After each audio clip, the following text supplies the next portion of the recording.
Okay, thanks, Jennifer. And so for everybody at Arrow, I would like to thank you to our first ever virtual talk from our partners at CU Women's Health. Certainly for everybody on the call from Arrow, first, my apologies that we certainly had a little confusion as I sent out multiple invites across the board from Kathy and others. So I would like to apologize for that. As everything during this COVID pandemic, we're learning a bit on the fly, and this is really a new thing for us. And again, I can't thank our partners at CU Women's Health enough. I mean, we obviously are pivoting to a virtual and online talk, and this is replacing what was traditionally our luncheon talk that we had. One of the benefits that going forward we will be able to do is open this up to a wider audience at Arrow, which I'm excited about. But certainly this first one created a bit of a challenge. And so I'll take all responsibility for the challenges that it caused. And thank you all for attending. And before we get into it, I think I will turn it over to you, Jennifer, for a bit of housekeeping. You bet. First, I want to thank Alan for not only being here today, but also for his leadership and vision in starting these Lunch and Learns at Arrow. This is, I think, give or take a few, our 15th. Yeah. Which is actually more than I thought when I started counting it up. But as Alan mentioned, it's our first virtual, so thank you all for participating. We appreciate all of you being here today. The center has a three-part mission. First of all is research, and second is training and mentoring the researchers to bring forth important findings about the health of women and their families across the lifespan. Part of our mission is to educate. That's our third part, and that's why we're here today. We aim to share with you and empower our community with evidence-based research that can improve your lives. So we thank you all for being here, and thank you for the opportunity to do that. We have not only these lunch and learns that we do with Arrow, but we also have a website, and we're very active on social media. So I encourage you all to get on our website, which is CWHR.org, and check that stuff out and continue your learning. We also very much appreciate your feedback. So at the end of this, Kathy will send you all our survey, just like we normally do, although now it'll be online. And there'll be some more resources also from Dr. Kelsey that we can share with you. So please help us keep these going and bringing programs to you all that you want to hear about. The last thing I'll mention is you should see on your bottom of your screen a Q&A area. Please feel free to add questions at any time, but we will have a Q&A portion at the end of Dr. Kelsey's talk. So there'll be a few messages out there too if there's anything that we see that comes up that might be helpful to you. So thank you all for being here. I'll turn it back to Alan. Thanks, Jennifer. I really appreciate it, and thank you for everybody for being here. I want to take a moment and introduce our guest speaker, and we were chatting a bit before you all joined us online, and as everyone on the call I'm sure knows, I'm a rather proud Penn State graduate. So notwithstanding some of the universities that our guest speaker attended, I'm really happy that we're able to have Dr. Kelsey with us. She did go to the University of Notre Dame and went on to the University of Pittsburgh, where she obtained a master's degree in human genetics. She did her medical training at the Royal College of Surgeons in Ireland and a residency in pediatrics at Thomas Jefferson DuPont Hospital. She came to Colorado for Pediatric Endocrinology Fellowship in 2005. And Dr. Kelsey is currently an associate professor in pediatric endocrinology at Children's Hospital here in Colorado, where she serves as the director of lifestyle medicine endocrinology and medical director at the Bariatric Surgery Center. Her research broadly focuses on improving prevention and treatment of type 2 diabetes in youth, which, again, I'm going to add a little bit here. I'm really excited to hear about. I know that several of the folks who talk to me about their children and some of the concerns they have, this is an area that I think has strong interest. So I'm really excited to hear about that. And she is a co-investigator for the treatment options for type 2 diabetes in adolescents and youth today's study. So again, thank you, Dr. Kelsey, for joining us today and sharing with us today I know that this is a subject that's going to really garner some strong interest. So thank you, and over to you, Dr. Kelsey. Well, thank you so much for having me, and thanks to the Center for Women's Health Research. I'm just going to see if I can get my screen on here.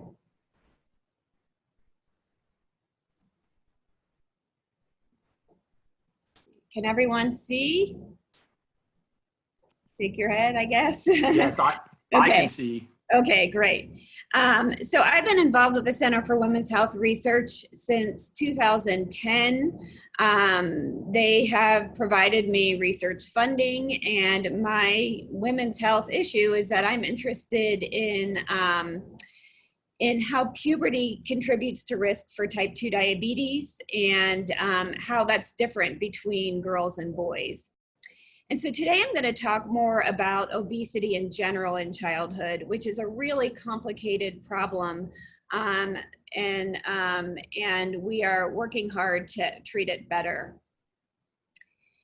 So my objectives today are for you to know how obesity is defined in childhood, understand how many children obesity affects, learn about contributors to childhood obesity, learn how risk for complications changes over time, and to demonstrate tools for managing and preventing weight gain.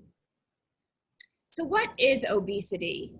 The World Health Organization describes obesity as abnormal or excessive fat accumulation that presents a risk to health. And we like to talk about obesity as a health condition. We don't like to call someone obese because many people find that to be a stigmatizing term. So we've moved more toward using this as a health condition of obesity. Words doctors may use with patients include unhealthy weight, very unhealthy weight, or a high body mass index. And I'm going to explain what that means in a minute.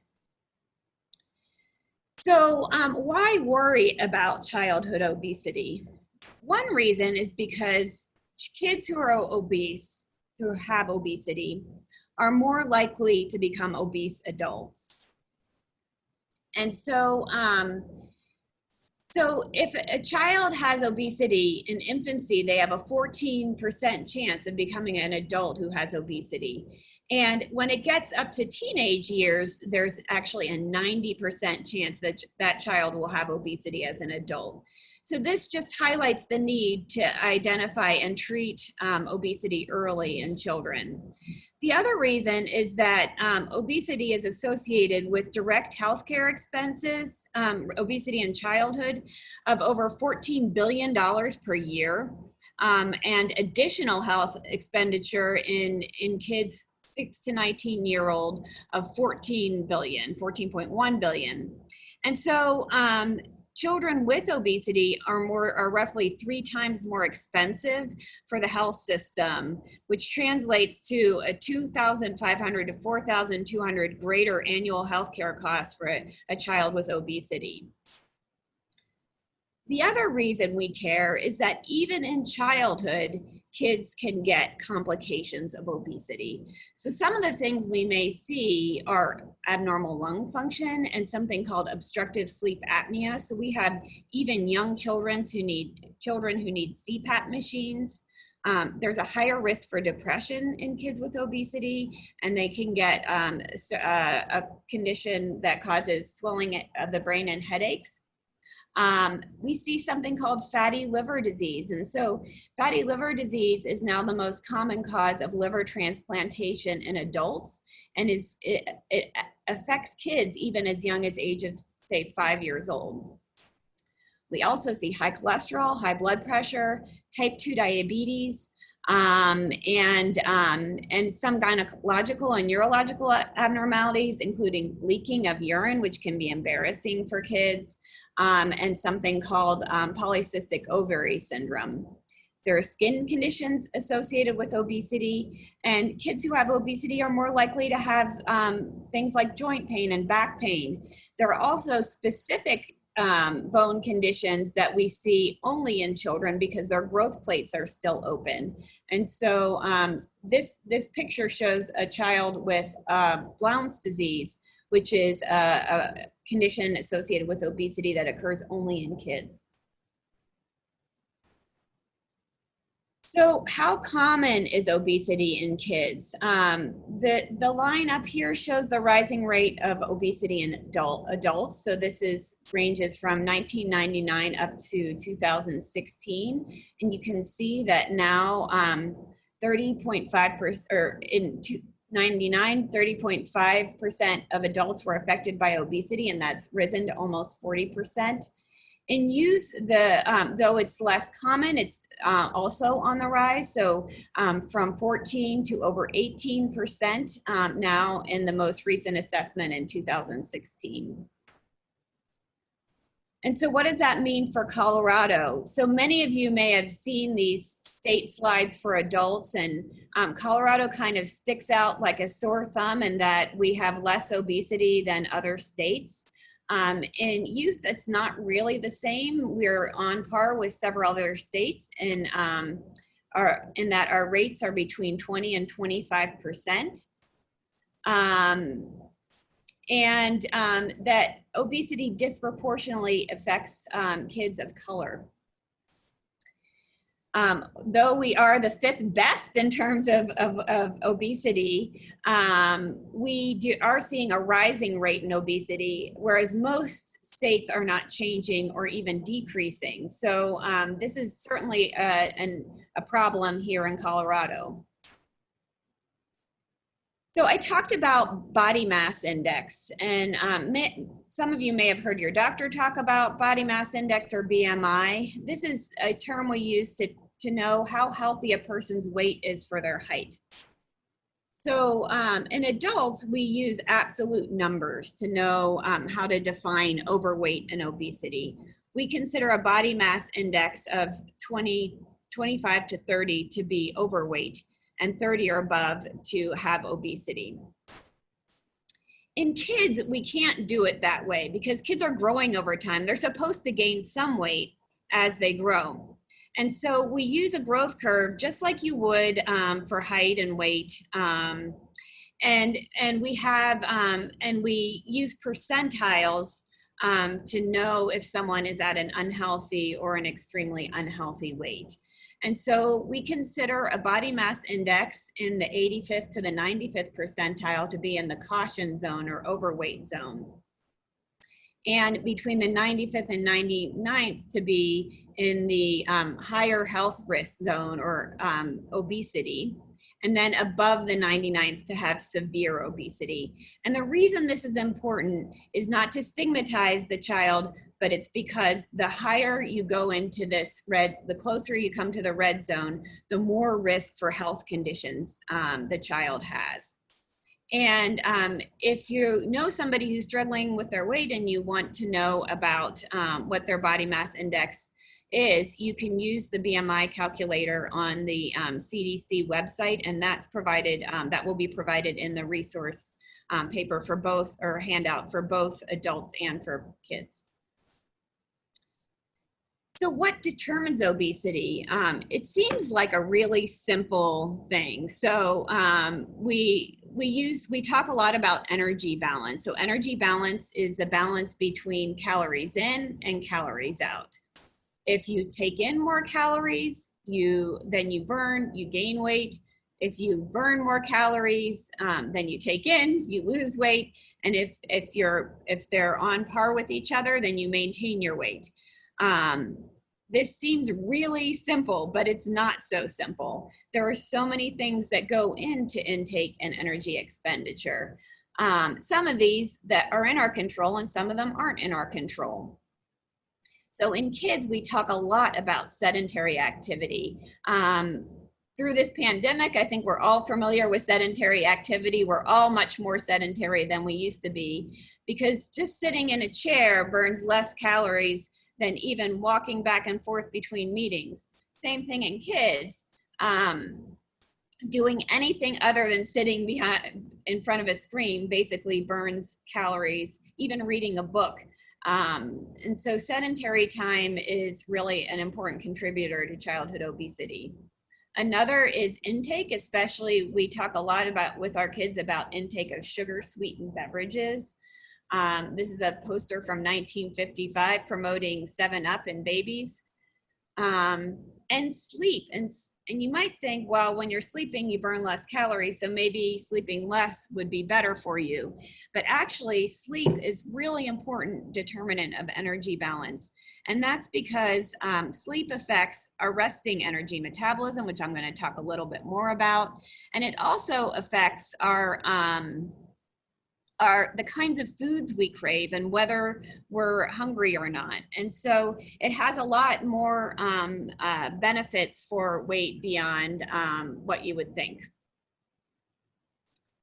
And genetics also are really important, and genetics determine everything from your metabolism to knowing how full you are after a meal, to even the types of foods you crave. So I think some people think, well, I just have genes to be overweight, but it's more complicated than that. There are so many factors that genetics may contribute that that determine your weight.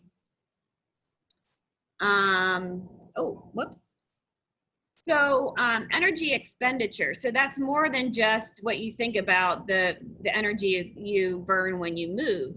Actually, most of the energy that you burn is your resting metabolic rate. So that's what your energy, what you burn if you just sit there and do nothing all day and night. Most people move a little bit. So you're always going to have some of your energy expenditure is going to be from exercise. And this isn't just formal exercise, but just walking and things like that. Then there's the thermic effect of meals. So after you eat, you burn more calories. That makes up about 10% of your energy expenditure. And then finally, there's something called NEAT. And NEAT is basically, some of you probably, I can't see you, but I bet some of you are shaking your leg or twitching your foot. Some people burn more calories from NEAT than others. In fact, some people even burn calories when they're sleeping. They move more when they sleep than others. And so that can account for up to 20 exercise and NEAT can totally account 20 to 50% of your calories burned. There are a lot of factors, though, that contribute to weight gain that are not in our control and that are in our environment. Things like where we live and whether there are parks available and whether it's safe to exercise, the kinds of foods that are available in the grocery store and the kind of foods that are provided at school. Things like advertising affects kids' food preferences. So there are so many factors beyond what I just talked about in the individual.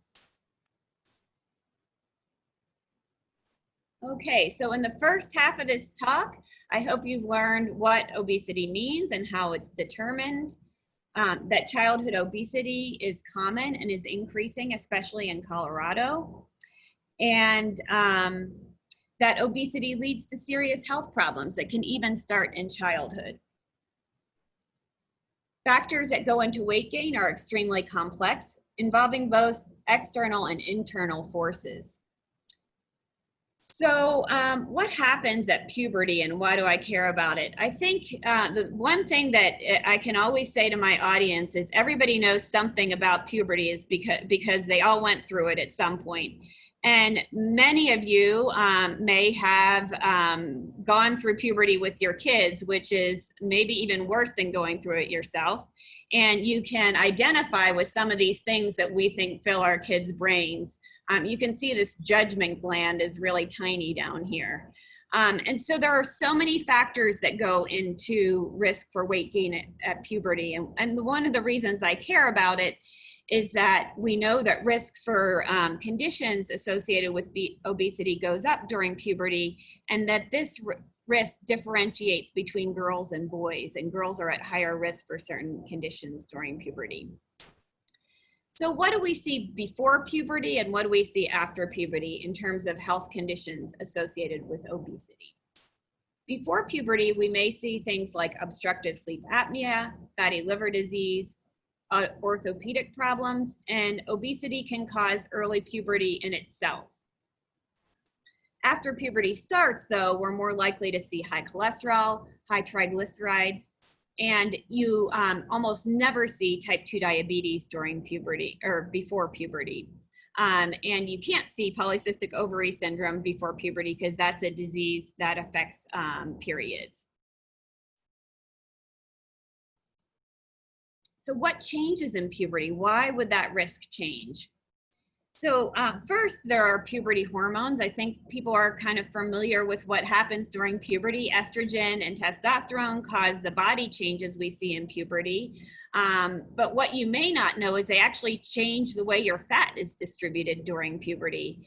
So girls in some way are lucky. They tend to take on that pear shape during puberty. And so that they tend to distribute their fat in the lower part of their body and not in their abdomen. And that's a healthier fat. But in other ways, they're unlucky because they tend to take on more fat during puberty and gain more weight and don't take on as much muscle mass. Boys, they do take on more muscle mass and tend to lose some body fat during puberty. But the body fat that they have tends to go a little bit more into their belly. And so they take on more of that apple shape. And it's the belly fat that we think is less healthy in terms of risk for health conditions associated with obesity.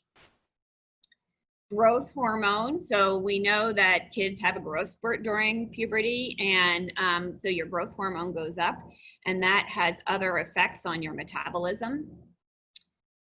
There's something called insulin resistance. So insulin, you may know, is the hormone that helps us get the sugar from our food and help us store that as energy and use that energy.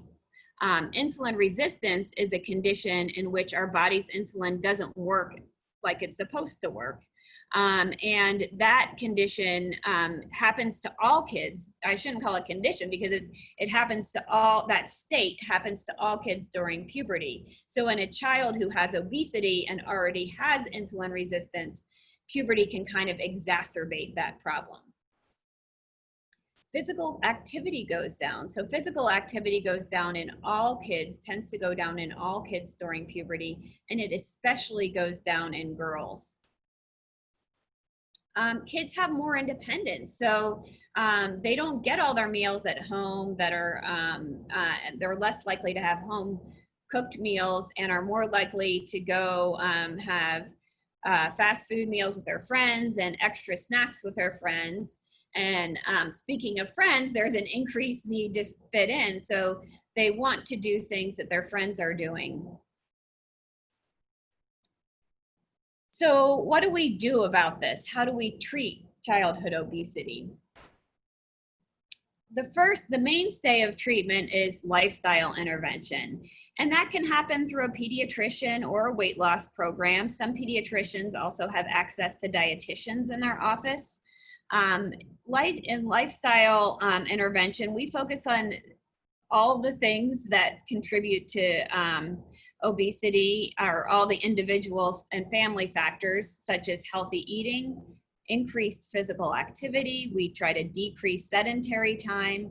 We focus on getting better quality sleep and better timing of sleep, and try to identify things like sleep apnea so we can treat it. And we work on changing behavior, and that's really, really hard to do. And so we have to work on the whole family and not just the child that's affected. And for many people, multiple family members are affected by obesity.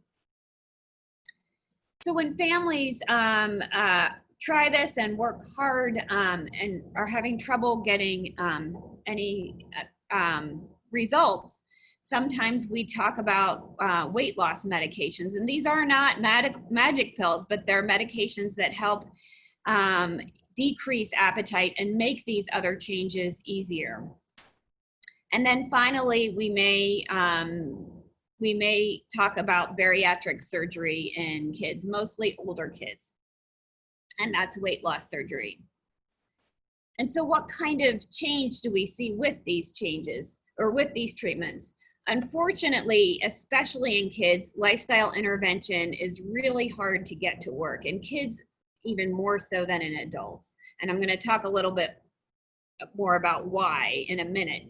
So we typically see less than 5% weight loss with lifestyle intervention. In medications, it's maybe a little bit better, about 5%, maybe up to 7%. And in bariatric surgery, we see a lot more weight loss, almost 30%. And this is specific to children. So what does that mean? I'm going to put this in adult terms so it's easier for us to understand. So if you take someone who is 200 pounds, that would mean with lifestyle intervention, you'd see a weight loss of less than 10 pounds. With medications, about 10 pounds. And with bariatric surgery, up to 60, or on average 60 pounds. But in any weight loss treatment, as in many treatments, we see a lot of variation in the response. And so this is what we call a waterfall plot. And so if you look at this graph, you see that there's each one of these bars represents a person. And so with any weight loss intervention, this is kind of what we see. You see some people who have weight loss that are on the minus side and have way more than the average weight loss. You see this big group in the middle that's about average, and then you see other people who not only don't respond to the treatment, but they gain weight. And so this just emphasizes how important treating an individual is, and that's what we focus on, both in kids and adults. And personalized medicine is really taking hold in treatment of obesity. So why is lifestyle intervention so hard to achieve results with? One is because, as any of us know who set out to exercise every new year as our New Year's resolution and go to the gym every day for the first few weeks, know it's really hard to make those changes to be long lasting. The second reason is because your body tries to defend its weight. You have a kind of set point that your body wants to maintain. Third, and I'm going to explain more how this works, is that your metabolism actually changes after you lose weight. And then, of course, there are all these external factors that we don't have as much control over, things, society and environmental factors that are really hard to change. And those who are at the most risk for weight gain have the least access to resources and the least access to financial resources to pay for the treatment. And so I'm going to go back and talk about this change in metabolism with weight loss, because it's really an important concept. So again, I'm going to put this in adult terms because it's much easier for us to understand. So if you take a 30-year-old woman who's 5'4" and weighs 145 pounds, and so their body mass index is within the normal weight range of 24.9, that person, if they have moderate physical activity, should have a resting metabolic rate of 1,300 calories. And with their activity, their estimated caloric need would be about 1,850 calories per day.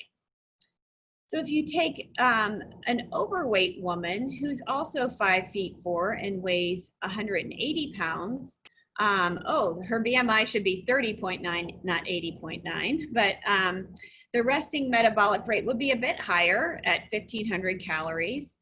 And the energy intake per day, the needed, would be 2,000 calories to maintain weight. So if that person loses weight to be at the same weight as the first person I described who has never been overweight, her resting metabolic rate would actually end up being lower than that person who never lost weight. So they have to work even harder. You have to work even harder after you lose weight to maintain that weight. That's why they find that people who are able to maintain a weight loss successfully, many of them are what they call extreme exercisers. They really rely on a lot of exercise per day to be able to do that. So what have we learned in the second half? Adolescence is a time period of increased risk for weight gain, increased risk for developing weight-related medical problems. Once obesity develops in childhood, it's really hard to treat. And our treatments include changes in behavior, medications to help with appetite control, and bariatric surgery. And hopefully you learn that we need to prevent obesity to be successful.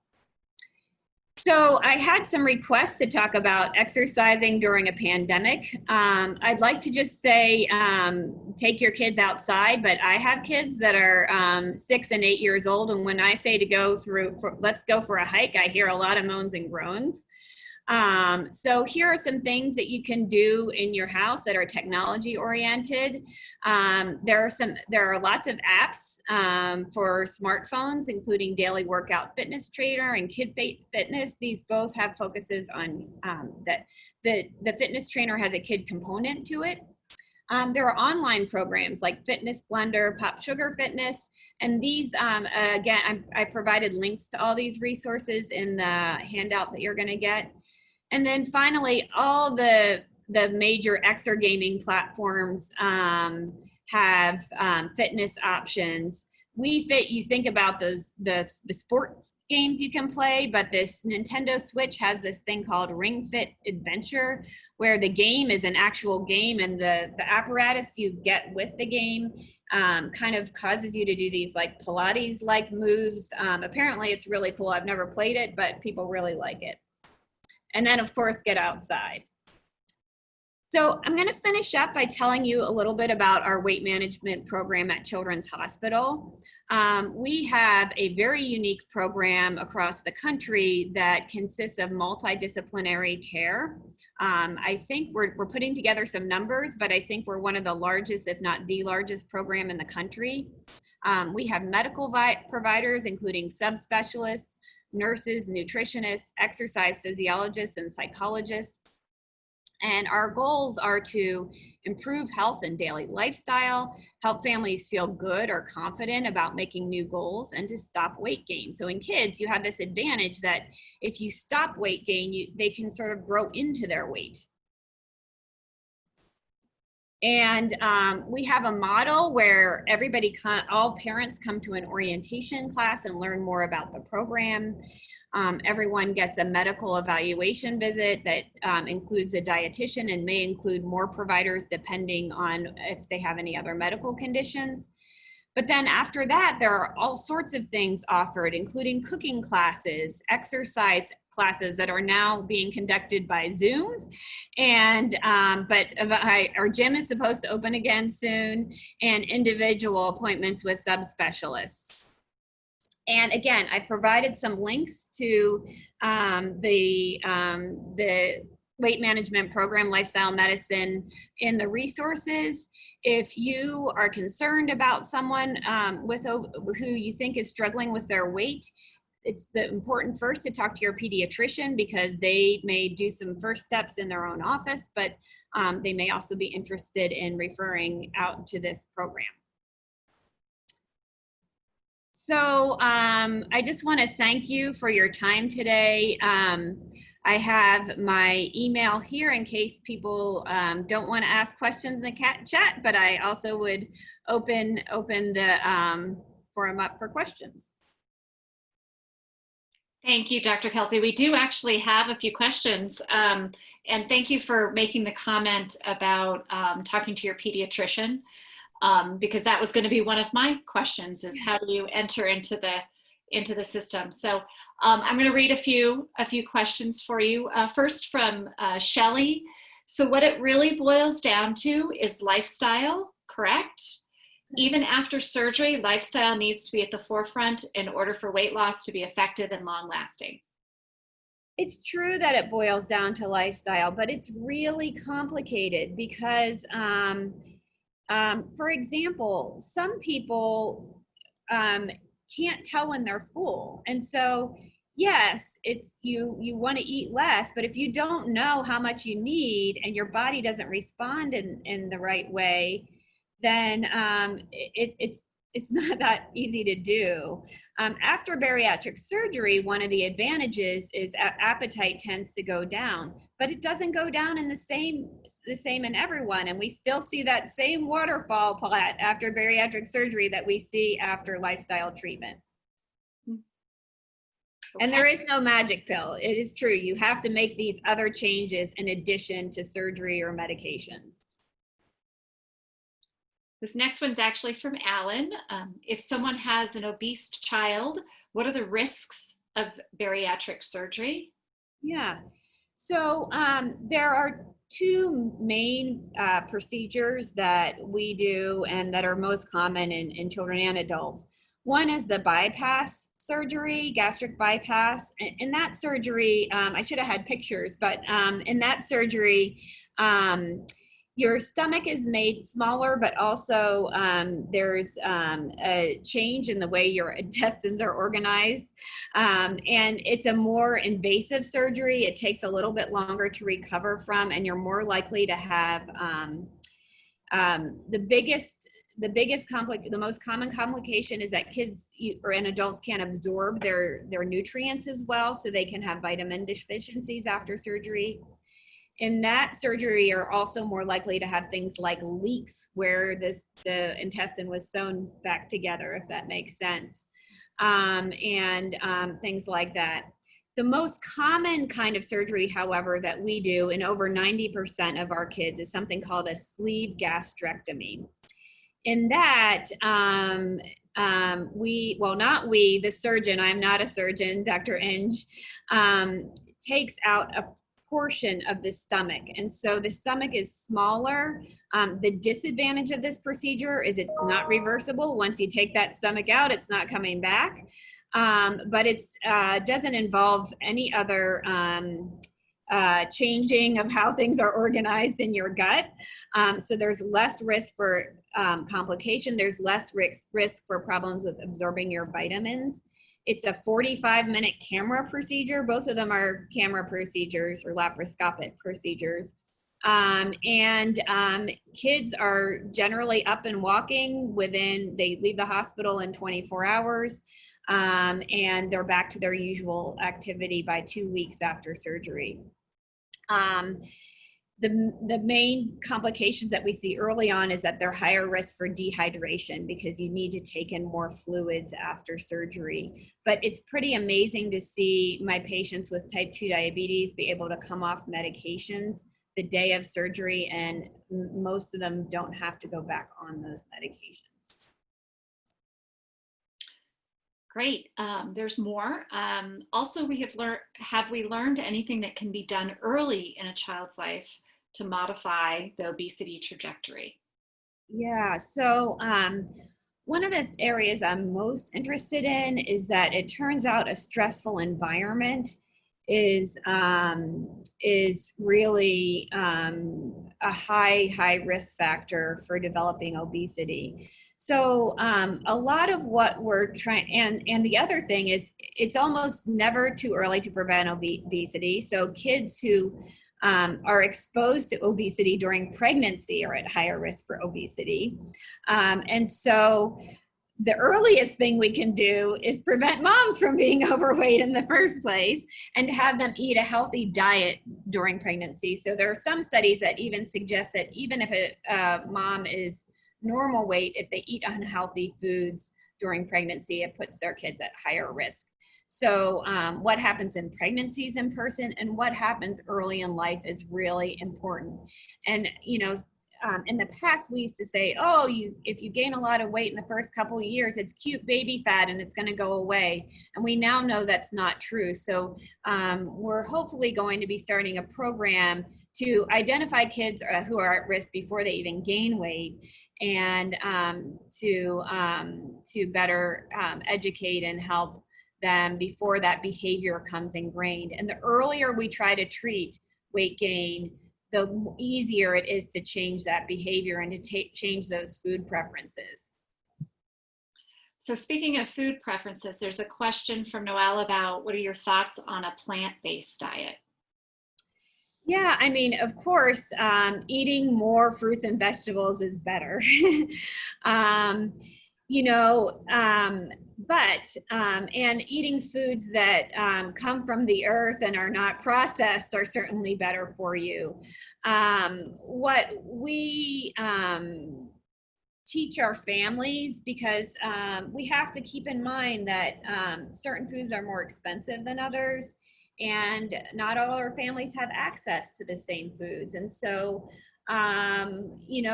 we always say we want you to eat a well-balanced diet, and that whatever works for you is going to be the thing that we're going to help you with. So if someone wants to be on a lower carb diet, that may work for some kids as long as they're getting all their nutrients, and plant-based as long as they're getting enough protein. So we want kids to have a well-balanced diet and to do whatever's going to work for them. Let's see here. One more question on the, can anyone make an appointment or get an appointment at the CU Children's Hospital for the weight loss program? Yes, anyone can make an appointment, and however, your insurance may dictate whether you need a referral from your pediatrician, but otherwise, yes. Oh, sorry, I should say we have weight gain criteria. So any patient with obesity, or rapid weight gain, those are the two main things. But sometimes we will see kids that are outside the box for other reasons. As you were talking, I had a thought as a parent. Do you recommend Fitbits? Yeah, so I mean, as much as they motivate. So many of us who have a Fitbit or have an activity tracker of sorts get really excited about and motivated by those steps when we first wear them. And then over time, that move thing is buzzing and buzzing and we completely tune it out, right? And so we do use that with our kids if they will keep them on, and we'll talk about that in between appointments. Like, oh, last time you were doing, this many steps a day, and this time it fell. What do you think happened? And they may say, well, I didn't really wear it. But so yes, that can be helpful. But again, this is where that personalized medicine comes in. It doesn't work for everyone. Well, I don't see any additional questions. Alan did ask if we were sending out the presentation. We will send out the recording and the resources that Dr. Kelsey has provided.